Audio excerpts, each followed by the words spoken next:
ശബരിമല സ്വർണ്ണക്കൊള്ള കേസിൽ അറസ്റ്റിലായ തന്ത്രി കണ്ഠരര് രാജീവരും ഉണ്ണികൃഷ്ണൻ പോറ്റിയും തമ്മിലുള്ള സാമ്പത്തിക ഇടപാടുകൾ അന്വേഷിക്കാൻ പ്രത്യേക അന്വേഷണ സംഘം. ഇതുമായി ബന്ധപ്പെട്ട തെളിവുകൾക്കായി തന്ത്രി കണ്ഠരര് രാജീവരെ SIT സംഘം കസ്റ്റഡിയിൽ വാങ്ങും. തിങ്കളാഴ്ച കസ്റ്റഡി അപേക്ഷ സമർപ്പിക്കാനാണ് നീക്കം.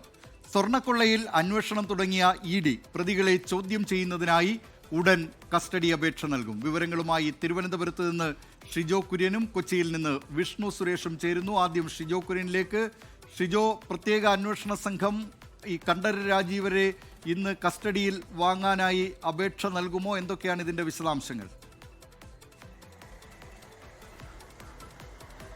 ദിലീപ് കുമാർ, ശബരിമല സ്വർണ്ണക്കൊള്ള വിഷയവുമായി ബന്ധപ്പെട്ടുകൊണ്ട് ഏറ്റവും നിർണായകമായിട്ടുള്ള അറസ്റ്റിലേക്ക് തന്നെയാണ് പ്രത്യേക അന്വേഷണ സംഘം കടന്നിട്ടുള്ളത്. അതുമായി ബന്ധപ്പെട്ടുകൊണ്ട് ഇനിയും കൂടുതൽ വിവരങ്ങൾ SITക്ക് തേടേണ്ടതായിട്ടുണ്ട്. നിലവിൽ എന്തായാലും റിമാൻഡിലുള്ള തന്ത്രി കണ്ഠരര് രാജീവർക്ക് കസ്റ്റഡി അപേക്ഷ തിങ്കളാഴ്ചയായിരിക്കും SIT കൊല്ലം വിജിലൻസ് കോടതിയിൽ നൽകുക.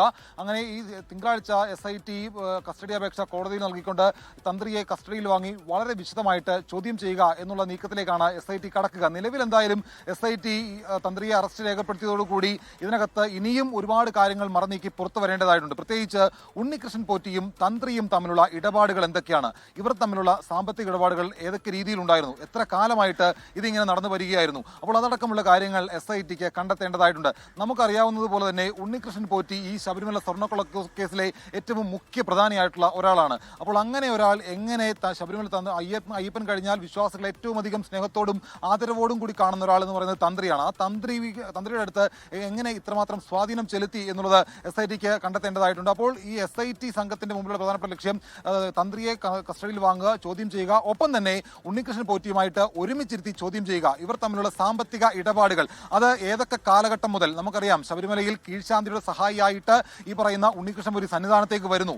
അവിടെ വന്നതിന് ശേഷം അവിടുത്തെ ഏറ്റവും മുഖ്യ സ്പോൺസറായിട്ട്, അതായത് സ്പോൺസർമാരിൽ ഏറ്റവും മുഖ്യ പ്രധാനിയായിട്ട് ഉണ്ണികൃഷ്ണൻ പോറ്റി മാറുന്നു. അപ്പോൾ അതിനൊക്കെ എല്ലാവിധ സഹായ സൗകര്യങ്ങളും ചെയ്തു കൊടുത്തത് തന്ത്രി തന്നെയാണ്. അപ്പോൾ തന്ത്രിക്ക് ഇതിനകത്ത് ഏതൊക്കെ രീതിയിലുള്ള സാമ്പത്തിക സഹായങ്ങൾ ലഭിച്ചിട്ടുണ്ട്, അതിന് ഏതൊക്കെ മാർഗങ്ങൾ ഉപയോഗിച്ചു. നമുക്കറിയാവുന്നതുപോലെ തന്നെ ശബരിമല സ്വർണ്ണക്കൊള്ളയിൽ അല്ലെങ്കിൽ ഈ സ്വർണ്ണപ്പാളികൾ സന്നിധാനത്ത് നിന്ന് എടുത്തുകൊണ്ട് പോകാനായിട്ട് ദേവസ്വം ബോർഡ് തീരുമാനമെടുക്കുമ്പോൾ തന്ത്രി അതിന് മൗനാനുവാദം കൊടുക്കുന്നു. അപ്പോൾ തന്ത്രിക്ക് ഇതൊന്നും അറിയാമായിരുന്നില്ലേ എന്നുള്ള ചോദ്യങ്ങൾ ആദ്യഘട്ടത്തിൽ ഉയർന്നു വന്നതാണ്. അപ്പോൾ ഒന്നും അറിയില്ലായിരുന്നു എന്ന് പറഞ്ഞുകൊണ്ട് തന്ത്രിക്ക് ഒഴിഞ്ഞു മാറി നിൽക്കാൻ കഴിയുന്ന കാര്യമല്ല. അപ്പോൾ തന്ത്രിയും ഉണ്ണികൃഷ്ണൻ പോറ്റി തമ്മിലുള്ള സാമ്പത്തിക ഇടപാടുകൾ അന്വേഷിക്കണം. ഇവർ തമ്മിൽ മറ്റെന്തെങ്കിലും തരത്തിലുള്ള ഇടപാടുകൾ, മറ്റ് യാത്രകളടക്കം നടന്നിട്ടുണ്ടോ, അതൊക്കെ അറിയേണ്ടതായിട്ടുണ്ട്. അപ്പോൾ തന്ത്രിയെ വളരെ വിശദമായിട്ട് ചോദ്യം ചെയ്യുക എന്നുള്ളതാണ് SITക്ക് മുമ്പിലുള്ള പ്രധാനപ്പെട്ട ലക്ഷ്യം. എന്തായാലും കഴിഞ്ഞ ദിവസം രഹസ്യ കേന്ദ്രത്തിൽ ചോദ്യം ചെയ്തപ്പോൾ വളരെ കുറച്ച് മണിക്കൂറുകൾ മാത്രമായിരുന്നു. അതിനുശേഷം വൈദ്യ പരിശോധന പൂർത്തിയാക്കി അറസ്റ്റ് രേഖപ്പെടുത്തി കോടതിയിൽ ഹാജരാക്കുന്നു, റിമാൻഡിലേക്ക് പോകുന്നു.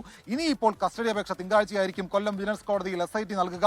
അതിനുശേഷം കസ്റ്റഡിയിൽ വാങ്ങി വളരെ വിശദമായിട്ടുള്ള ചോദ്യം ചെയ്യലുണ്ടാവും. എന്തായാലും ഇതിനകത്ത് രാഷ്ട്രീയ പ്രതികരണങ്ങൾ ഇപ്പോൾ തന്നെ ഉയർന്നു വന്നിട്ടുണ്ട്. അതിൽ ഏറ്റവും പ്രധാനപ്പെട്ടത് തന്ത്രിയെ കുടുക്കി മന്ത്രിയെ രക്ഷിക്കാൻ വേണ്ടിയുള്ള ഇടപാടാണ് എങ്കിൽ അതിന് വഴങ്ങില്ല എന്ന് പ്രതിപക്ഷം ഇതിനോടൊപ്പം തന്നെ പറഞ്ഞിട്ടുണ്ട്. അപ്പോൾ തന്ത്രിയിൽ നിന്ന് പരമാവധി വിവരങ്ങൾ ശേഖരിച്ചുകൊണ്ട് അന്വേഷണം അതിന്റെ അവസാന ലാഭിലേക്ക് കൊണ്ടുപോകുക എന്നുള്ളതാണ് SITക്ക് മുമ്പിലുള്ള ഇപ്പോഴത്തെ പ്രധാനപ്പെട്ട ഒരു നീക്കം. ദിലീപ് കുമാർ, വിവരങ്ങൾ നൽകിയത് തിരുവനന്തപുരത്ത് നിന്ന് ഷിജോ കുര്യൻ. ലോകത്തെവിടെയായാലും ഏത് സമയത്തും 24 വാർത്തകളും ഓഗ്മെന്റഡ് റിയാലിറ്റി പാക്കേജുകളും എക്സ്പ്ലെയിനറുകളും വിശദമായി കാണാൻ ഞങ്ങളുടെ YouTube ചാനൽ നിങ്ങൾക്ക് സബ്സ്ക്രൈബ് ചെയ്യാം.